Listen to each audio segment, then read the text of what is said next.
Hello everyone, so let's talk about fractions. So fraction, it is a ratio between two numbers and it is also a part of a whole. It is composed of a numerator and the denominator. For example, we have 5 over 7. So the number above the line is what we call numerator and the number which is 7 below the line, that is the denominator. So let's have simplifying fractions. So let's have 6 over 9. So how are we going to simplify this fraction? So first thing you have to do is to look for the common factor of the numerator and the denominator. So for numerator, we have 6 and for the denominator, we have 9. So we need to think of the number, the greatest common factor of these two numbers. So what is it? Okay, correct. So their common factor or their greatest common factor, which is the GCF, that is equals to 3. So anong magiging trabaho ni 3? So we are going to use this value to reduce 6 over 9 to its simplest form. So what we need to do is to divide both the numerator and the denominator by the greatest common factor, which is 3. So we have 6 divided by 3 over 9 divided by 3. And the answer would be 2 over 3. And that is the simplest form of the given fraction. Let's have another example. So this time we have 18 and 24. So same procedure, identify first the greatest common factor of the numerator and the denominator. So what is the GCF of 18 and 24? Correct. So their GCF, that is equal to 6. So therefore, we need to divide both the numerator and the denominator by 6 to present this 18 over 24 in its simplest form. So we have 18 divided by 6 over 24 divided by 6. So it will give us 3 over 4. And that is our final answer. Okay, this time we have 16 over 36. So what is the GCF of 16 and 36? Correct, the GCF is 4. Therefore, we have 16 divided by 4 over 36 divided by 4. And that will give us 4 over 9.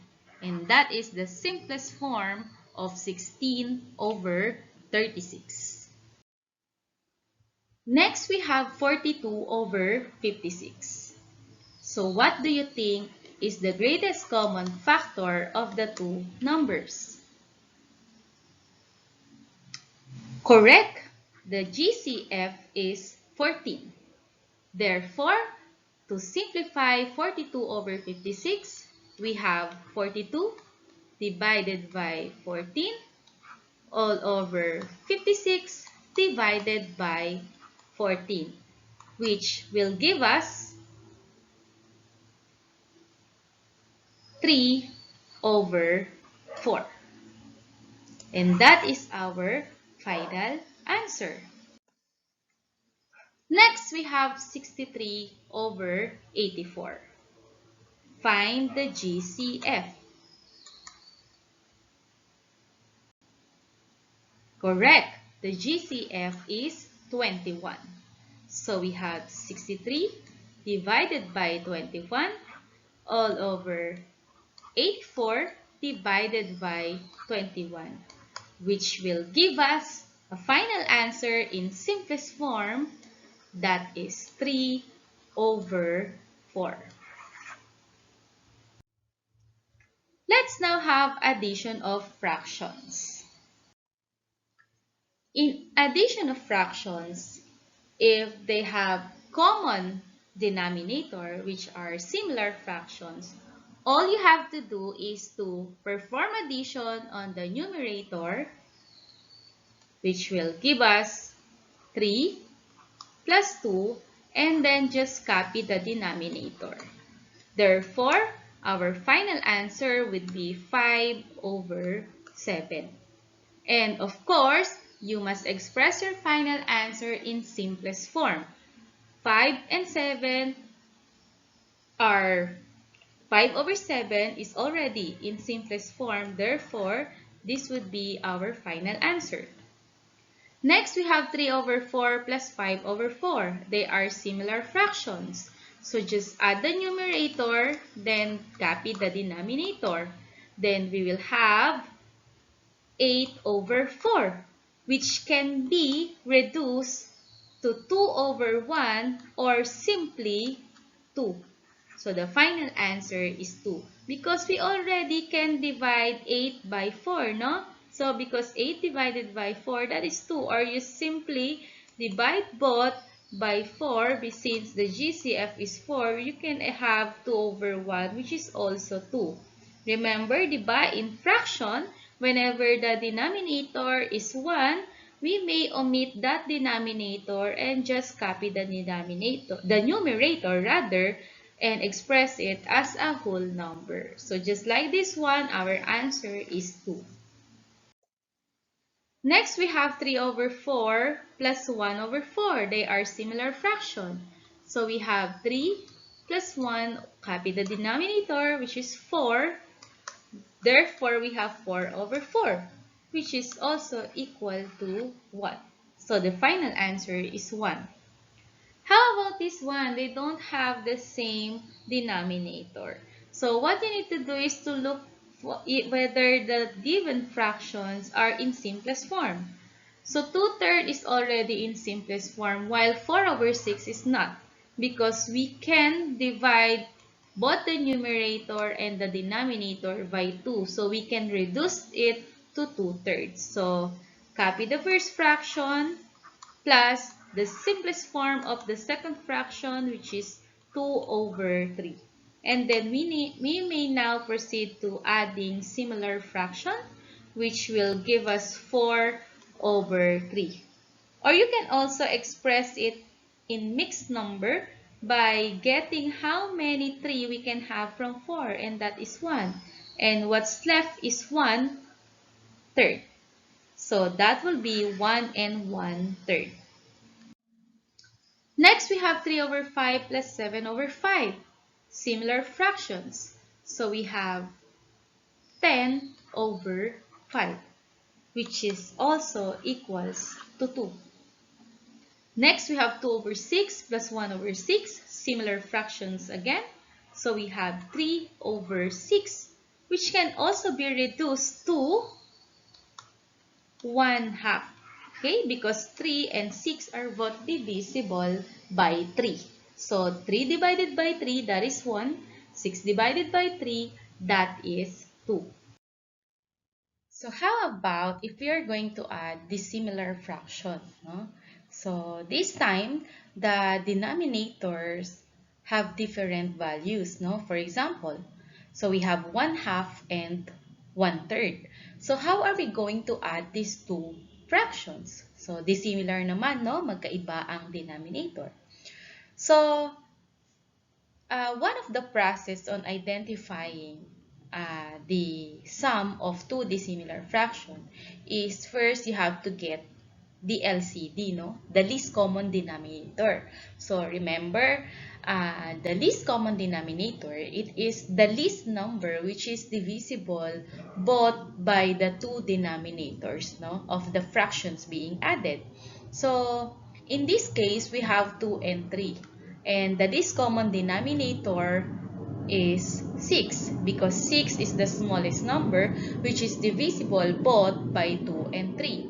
So after you identify the LCD, that will now be the denominator of our new fractions, no? Kasi ang goal natin is to make them similar fraction for us to add them easily, no? So, para naman makuha yung bagong numerator natin, what we have to do is to divide the LCD by the denominator, and then after that, you multiply it by the numerator. So, for example, our LCD is 6, so divided by 2, that is 3 times 1, we have 3. And then 6 divided by 3, that is 2 times 1, we have 2. So, we now have 3 over 6 plus 2 over 6, which are similar fraction. So, we can now add them by adding the numerator. So, we have 5 and then copy the denominator, 5 over 6. And again, we have to make sure if our answer is in simplest form. So, 5 and 6 have no common factor. Therefore, that will be the final answer. Okay, so there is another way on adding dissimilar fraction, no? Some people say mas madali tong way na to, no? So paano naman tong way na to? So first thing you have to do is to multiply yung numerator of your first fraction to the denominator of the second fraction, no? So that will be 3 times 2, no? And then copy the operation, of course, we have addition. And then after that, multiply naman the denominator of the first fraction to the numerator of the second fraction. So that is 4 times 1. And then all over, so for the denominator, what we have to do is to simply multiply the two denominators. So we have 4 times 2. So let's simplify our answer. So we have 6 plus 4 over 8, which gives us 10 over 8, or we can simplify it to 5 over 4 because they are both divisible by 2. And 5 over 4 is in improper fraction form, so you can express it as mixed number. So ilang 4 meron sa 5? So isa. And the remainder is 1. So we have 1 and 1/4. And that will be our final answer. So, di ba? So, parang mas madali nga, no, kaysa mag-identify ng least common denominator. So, let's have another example. So, with the same process that we did kanina. So, first, multiply the numerator to the denominator. So, for our numerator. So, we have 5 times 3. So, copy the operation. That will be addition. And then, let's have the denominator to the numerator of the second fraction. So, we have 7 times 1.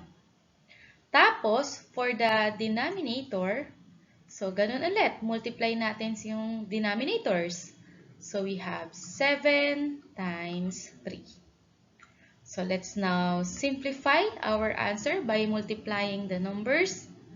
So, we have 15 plus 7 over 21. 15 plus 7, that is 22 over 21. Improper fraction, so we can express this as, so how many 21 does 22 has? So we have 1, and then the remainder will be 1 over the denominator, which is 21. So that's it. That will be our final answer. For the next one, we have 3/4 plus 5 over 6. Both in simplest form, no, of fraction. So, let's have 3 multiplied to 6. Then, plus 4 multiplied to 5. So, all over, multiply the denominators. So, we have 4 times 6. Simplifying our answer, we have 18 plus 20 over 24. So what is 18 plus 20? So that is 38 over 24. Or we can reduce this to 19 over 12. So we can also express this as a mixed number. So ilang 12 meron sa 19? That will be 1. And the remainder will be 7 over 12. So our answer would be 1 and 7 over 12.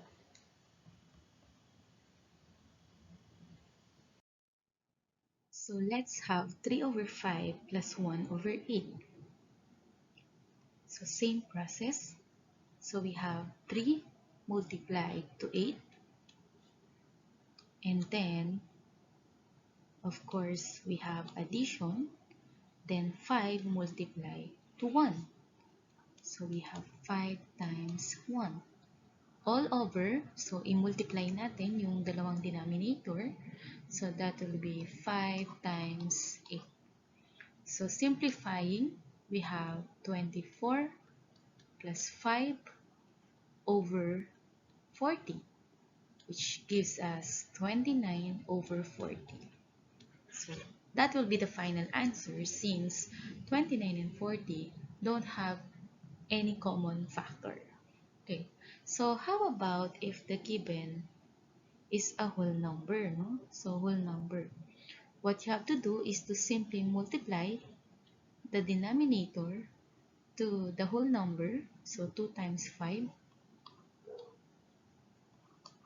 And then just copy the second numerator. So the second number, which is the numerator of the second given fraction. So we have plus 4. So and then all over the denominator, which is 5. So this will be 2 times 5 is 10 plus 4 over 5, which will give us 14 over 5. Or simply, we can express it as 2 and 4 over 5. So that's it. That's how you add these similar fractions, no? So let's now have subtraction of fractions, no? In subtracting fractions, we just have to follow the rules on adding fractions. So same rules lang sila. Ang pinagkaiba lang nila, of course, sa addition, we use plus. Dito sa subtraction, gagamit naman tayo ng minus. But the process, yung procedure on how you add, similar lang din on how you subtract. Okay? So let's have examples. So first one, we have 3 over 7 minus 2 over 7. So same procedure, you simply subtract the numerator. So we have 3 minus 2, and then just copy the denominator, which is 7. So that will give us 1 over 7. 1 and 7 have no common factor, therefore that will be the final answer. Next, similar fraction pa rin sila, no? So, we have 3 minus 5. Then, copy the denominator. Okay. So, 3 minus 5, the rules on subtracting integers, it will give us negative 2 over 4. But 2 over 4 can be reduced to 1/2. And the sign, of course, carry over pa rin yan. So, that is negative 1/2. Next, we have 3/4 minus 1/4. So we have 3 minus 1. Copy the denominator, we have 4. And then we have 2 over 4, which is equal to 1/2. So that will be our final answer. Now, this given is the same given, no, kanina, no, sa addition. And we know that 4 over 6 can be expressed as 2 over 3. So our new fraction will be 2 over 3. So minus 4 over 6 will be 2 over 3. So what now will be 2 over 3 minus 2 over 3? So that is 0, no? Magig-0 na yan. Okay. Kasi pareho lang ng number yan, di ba? Any number you subtracted to a number equal to it, that is equal to 0. So how about naman if they don't have the same denominator, no? Dissimilar fraction. So just like what I have said, same procedure lang with addition. So ganun lang din. So first, si 5 i-multiply kay 3. So 5 times 3.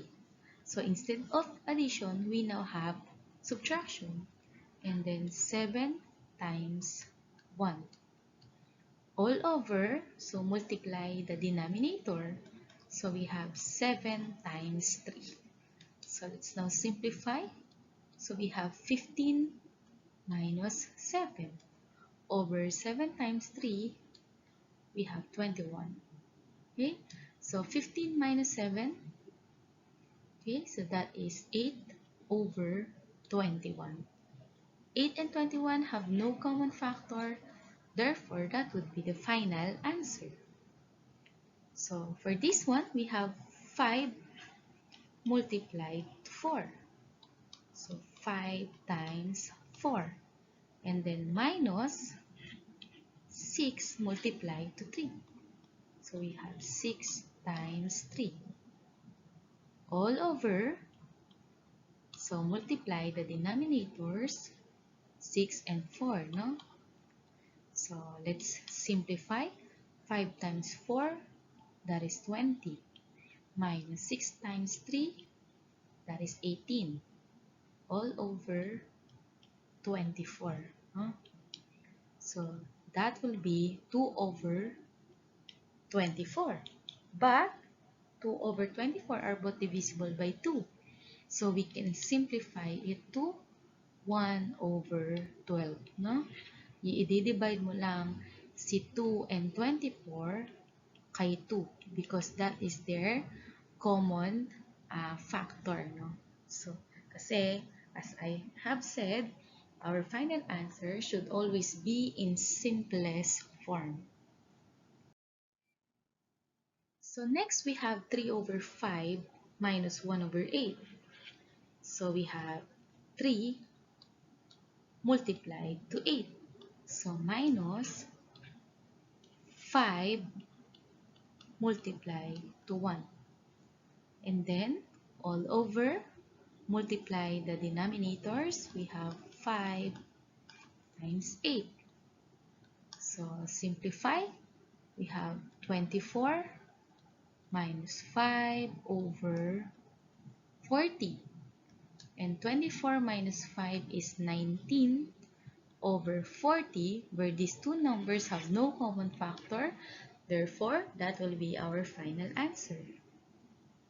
And for the last one, so you simply multiply the whole number to the denominator, no?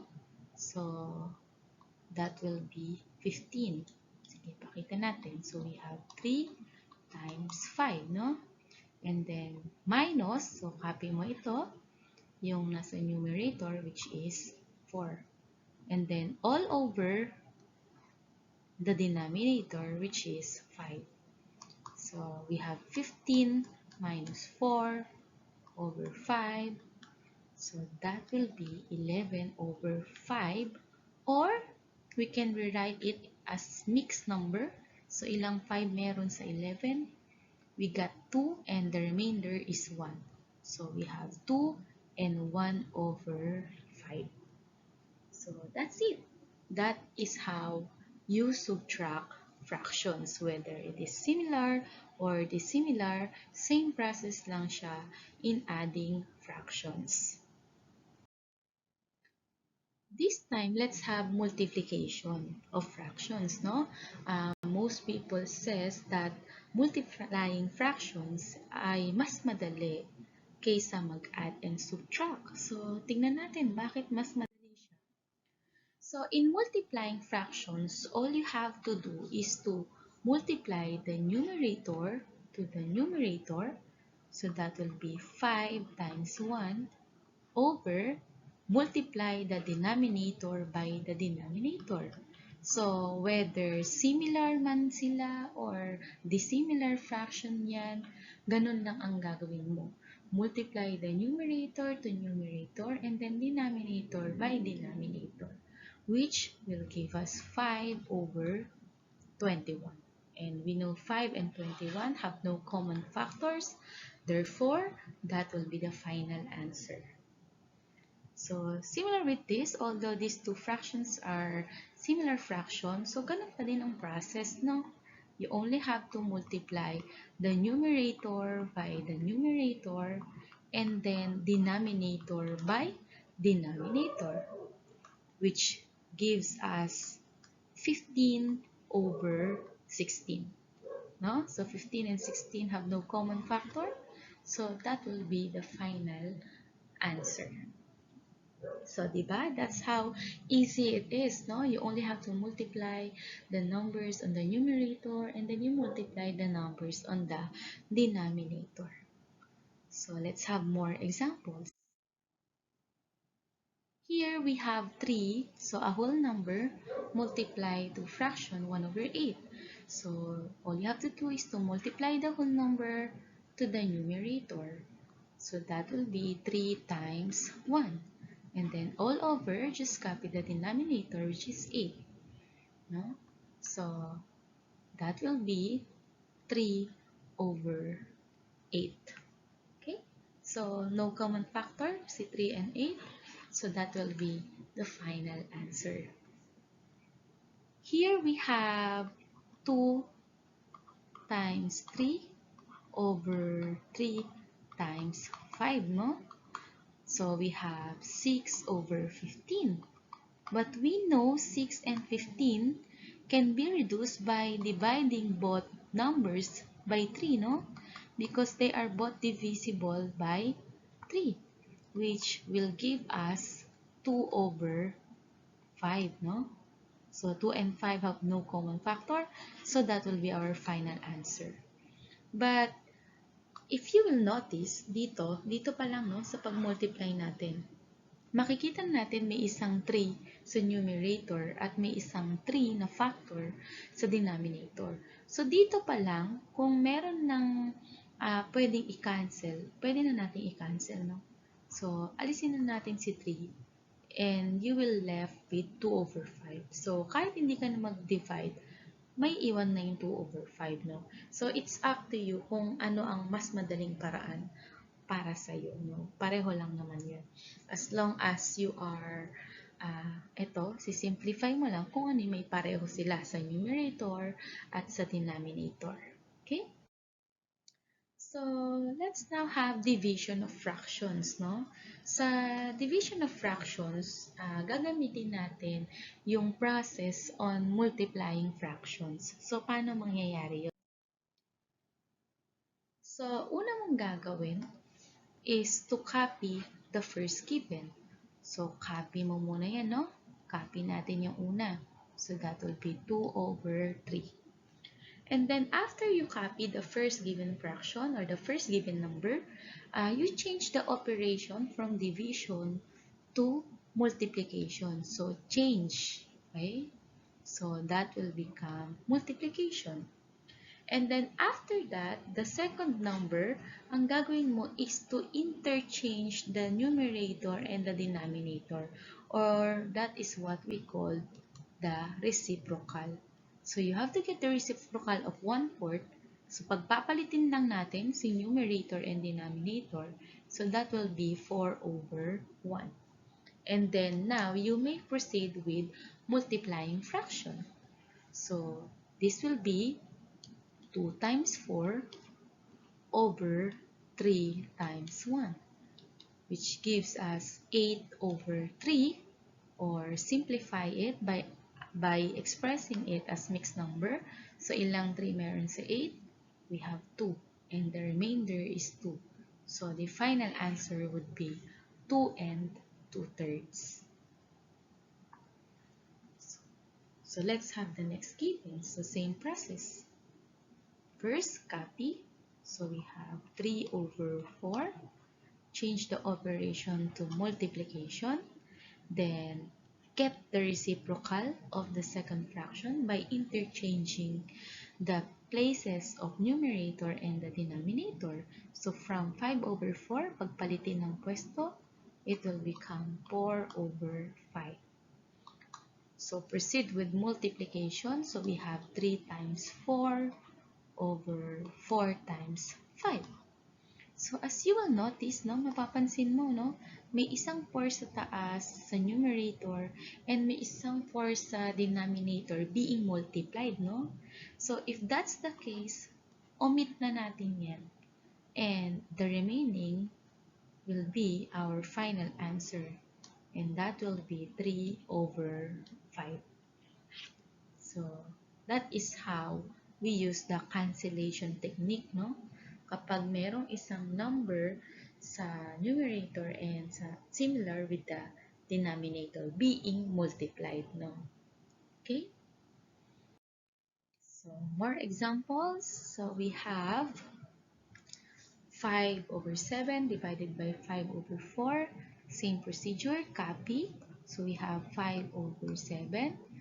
Change the multiplication and then interchange the numerator and the denominator. So we have 4 over 5. So that will be 5 times 4 over 7 times 5, which gives us, okay, so, diba, napansin nyo, merong 5 sa taas, may 5 sa baba, so pwede nang i-omit. So that our final answer would be 4 over 7. Okay? So, and for the last example, we have 5 over 6. So, copy 5 over 6, change to multiplication, and then interchange the numerator and the denominator, which gives us 5 times 2 over 6 times 1.